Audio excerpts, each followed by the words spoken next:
संदीप सिंह सुरजेवाला जी। शुक्रिया सभापति महोदय।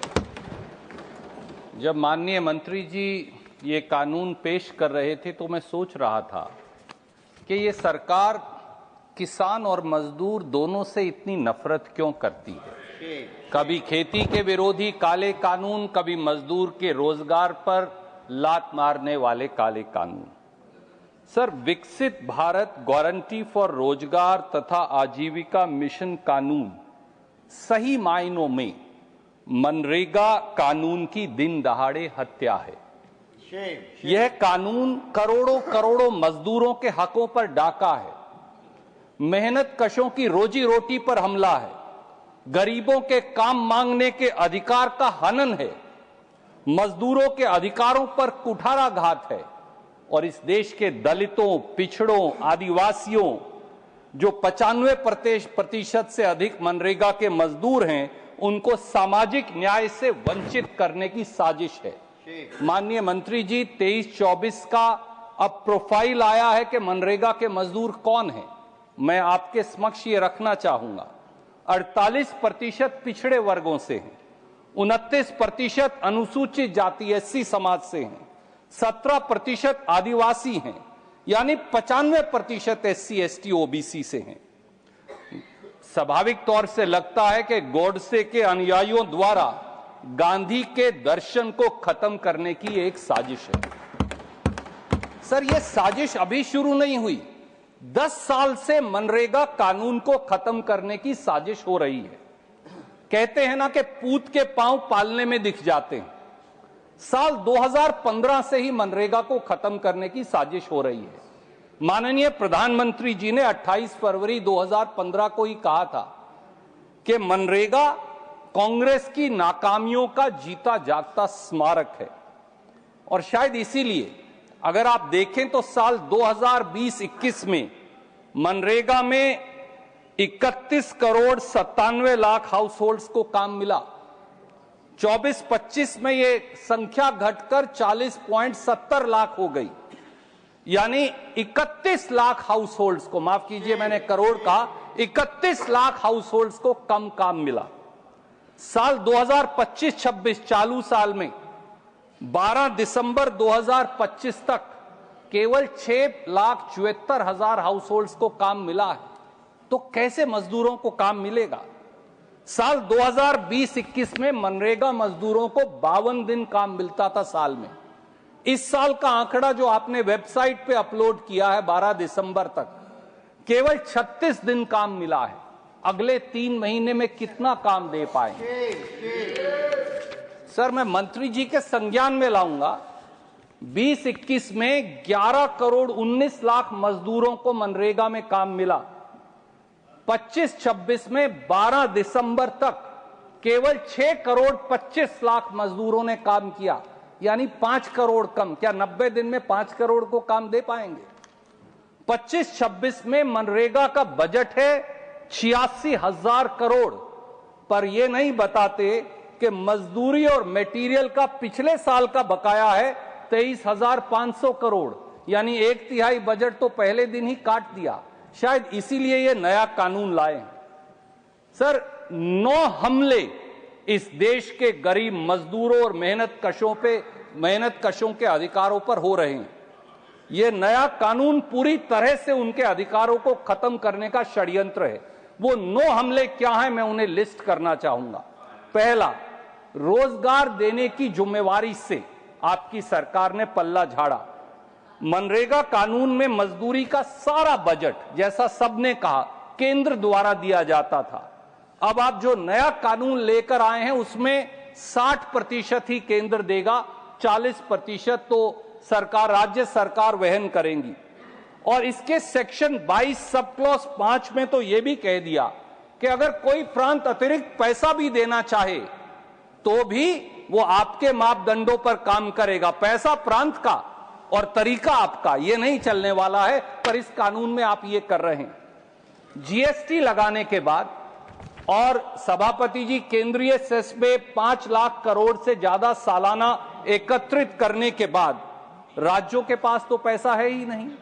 न राज्य पैसा दे पाएंगे, न करोड़ों मजदूरों को रोजगार मिलेगा, ना मजदूरी मिलेगी, यानी ना बांस रहेगा ना बांसुरी। ऐसा कानून आप लेकर आए हैं मजदूरों के हकों पर कुठाराघात के लिए। दूसरा हमला, मजदूरों से काम मांगने का अधिकार छीना। सर, मनरेगा कानून डिमांड ड्रिवन था। अगर कोई मजदूर काम मांगे तो काम देना पड़ेगा, चाहे वो देश के किसी कोने, किसी राज्य, किसी प्रांत, किसी ब्लॉक, किसी गांव में हो। नए कानून में आप तय करेंगे कि किस प्रांत में कितना काम देना है, प्रांत के किस हिस्से में देना है, कितने दिन देना है, यानी सारे अधिकार तो अब आपके पास हैं। तो मजदूर का अधिकार कहां है, वो छीन लिया गया है। तीसरा हमला, केंद्र सरकार की धौंस के आधार पर बजट मिलेगा। मनरेगा कानून में बजट की कोई सीमा नहीं थी। जब भी जितने भी लोग जिस जिले या राज्य में काम मांगे, केंद्र को बजट देना पड़ेगा। पर नए कानून में केंद्र सरकार फैसला करेगी कि किस राज्य को कितना बजट देना है। जिसे चाहें दीजिए, जिसे चाहें मत दीजिए, यानी अंधा बांटे सीरनी, मुड़ अपने को दे। विपक्ष के राज्यों को नहीं देंगे, जहां चुनाव हो रहा है वहां दे देंगे, जहां चुनाव नहीं हो रहा वहां नहीं देंगे। अपनी मनमर्जी का कानून आप लेकर आ रहे हैं, उस अधिकार के कानून को खत्म कर। चौथा हमला, मजदूरी मनरेगा की गारंटी बनाम centrally sponsored scheme. Sir, MNREGA कानून में 100 दिन के काम की अधिकार की गारंटी थी। यह गारंटी भारत के संविधान के आर्टिकल 39A और आर्टिकल 41 के अनुरूप थी, जो कॉन्स्टिट्यूशन फ्रेमर्स ने लिखा था कि प्रांत को लोगों को काम देना अनिवार्य होगा, directive principles of state policy. पर नए कानून के सेक्शन 3 में आपने क्या कहा है कि मौजूदा कानून केवल एक सेंट्रली स्पॉन्सर्ड स्कीम है और कुछ भी नहीं, यानी रोजगार के अधिकार की गारंटी खत्म। पांचवा हमला, किसान और मजदूर को बांटने की साजिश है, 60 दिन रोजगार ना देने की शर्त। मनरेगा कानून में काम मांगने की न कोई पात्रता थी, न कोई समय सीमा। जब रोजगार मांगा जाएगा तब काम मिलेगा। नए कानून में किसान और मजदूर को बांटने के लिए 60 दिन की पाबंदी लगाई गई है। पर मैं आपसे पूछता हूं, क्या भारत में अलग अलग फसलों की खेती का अलग अलग बिजाई और कटाई का समय नहीं है? उदाहरण के तौर पर खरीफ सीजन में अलग अलग राज्यों में धान की फसल के बीजने का समय मई महीने से अगस्त महीने तक है और कटाई का समय धान का सितंबर से जनवरी तक है। तो 60 दिन कब लागू करेंगे? तो पूरा साल हो गया। इसी तरह रबी में जब हम अब गेहूं लगा रहे हैं, उसकी फसल की बिजाई का समय अलग अलग राज्यों में अक्टूबर से जनवरी तक है और कटाई फरवरी से जून तक है। तो 60 दिन कब लागू होंगे? कई बड़े राज्यों में जैसे उत्तर प्रदेश, मध्य प्रदेश, महाराष्ट्र, कर्नाटक, वहां तो राज्य के अलग अलग हिस्सों में बुआई और कटाई का समय अलग अलग है। तो क्या आप किसान और मजदूर का टकराव करवाने की कोशिश कर रहे हैं? सर, पिछले 10 साल के आंकड़े तो यह भी बताते हैं कि 10 में से 8 सालों में मनरेगा की मजदूरी कम थी और खेत की मजदूरी ज्यादा थी। तो फिर 60 दिन की पाबंदी क्यों लगा रहे हैं जब आंकड़े इसके विपरीत हैं?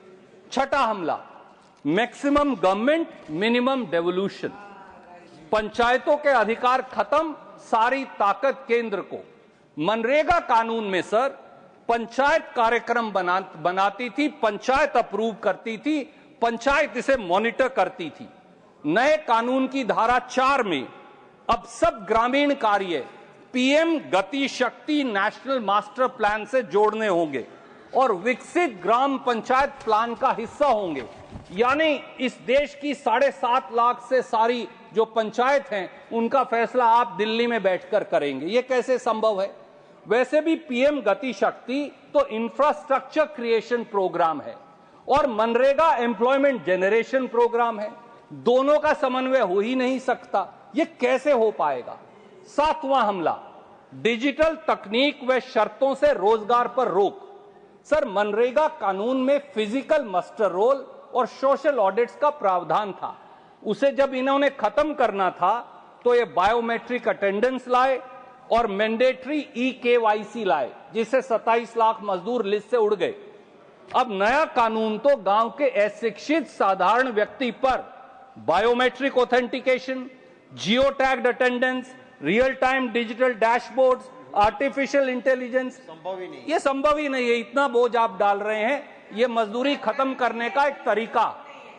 8वां हमला, मजदूरी की दरों पर संशय भी और मनमानी भी। सर, मनरेगा कानून की धारा 6 में मनरेगा मजदूरी प्रांत के मिनिमम वेज को मैच करनी चाहिए। नए कानून में सेक्शन 10 में मिनिमम वेज की दरों पर मजदूरी देना अनिवार्य नहीं, उल्टा सेक्शन 10 में तो यह कहा है कि प्रांत के अलग अलग हिस्सों में मजदूरी की अलग अलग दर हो सकती है। तो गरीब मजदूर क्या करेगा? और 9वां हमला, लैक ऑफ कंसल्टेशन। क्या विपक्षी दलों से राय की? क्या एनजीओ से राय की? क्या मनरेगा मजदूरों से राय की? क्या समूहों से राय की? रात के अंधेरे में यह कानून पारित कर मंत्री जी क्या साबित कर रहे हैं? सर, महात्मा गांधी श्रम को पूजा का दर्जा देते थे और श्रमिक को भगवान का। शायद इसीलिए देश के करोड़ों भगवान और देवताओं, यानी देश के करोड़ों मजदूरों के कानून के नाम से आप महात्मा गांधी का नाम मिटा रहे हैं। पिछले 11 सालों में प्रचार के लिए महात्मा गांधी का चश्मा तो उधार ले लिया, पर उनके दर्शन को आपने दरकिनार कर दिया। इसी तरह भगवान राम के नाम पर सत्ता तो हथिया ली, पर भगवान राम के आदर्शों को तिलांजलि दे दी। यही तरीका है इस सरकार का। सर, तुलसीदास जी ने कहा है, जासु राज प्रिय प्रजा दुखारी, सो नृप अवसी नरक अधिकारी। यानी जिस राजा के राज्य में प्रजा दुखी है वो राजा नरक का अधिकारी है। याद रखें, आपने गांधी के Ram, sir I am finishing, और करोड़ों भगवान रूपी मजदूरों को घाव दिए हैं। वो गरीब की आह आपकी सरकार की चूल्हे हिलाकर रख देगी। करोड़ों मजदूरों की ये पंक्तियां याद रखिएगा। I am concluding in 5 second sir. जो जीवन की धूल चाटकर बड़ा हुआ है, तूफानों से लड़ा और फिर खड़ा हुआ है, जिसने सोने को खोदा लोहा मोड़ा है, जो रवि के रथ का घोड़ा है, वह जन मारे नहीं मरेगा, नहीं मरेगा। ये जान लीजिए मंत्री जी। और इतना ही नहीं, जो जीवन की आग जलाकर आग बना है, फौलादी पंजे फैलाए नाग बना है, जिसने शोषण को तोड़ा, शासन मोड़ा है, जो युग के रथ का घोड़ा है, वह जन मारे नहीं मरेगा, नहीं मरेगा।